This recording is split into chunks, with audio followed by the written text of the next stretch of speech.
চীনের দক্ষিণাঞ্চলে আঘাত হানতে যাচ্ছে টাইফুন ম্যাটমো।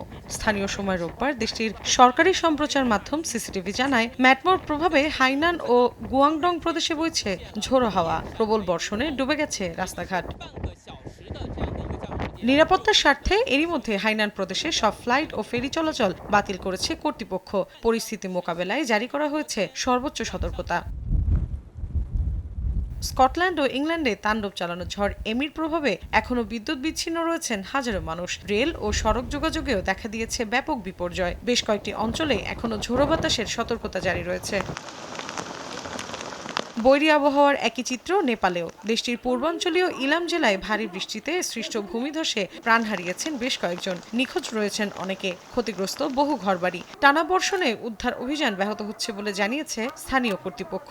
নেপালের কাভরে জেলায় প্রবল বর্ষণে পাহাড়ি নদীর পানি বিপজ্জনকভাবে বেড়ে যাওয়ায় শতাধিক পরিবারকে নিরাপদ স্থানে সরিয়ে নেওয়া হয়েছে। স্থানীয় প্রশাসন জানিয়েছে, শনিবার রাতে হঠাৎ বন্যার আশঙ্কা দেখা দিলে এ পদক্ষেপ নেওয়া হয়।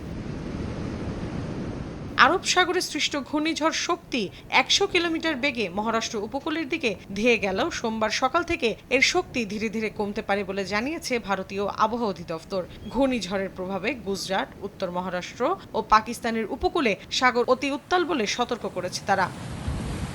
মৌসুমী সাথী, সময় সংবাদ।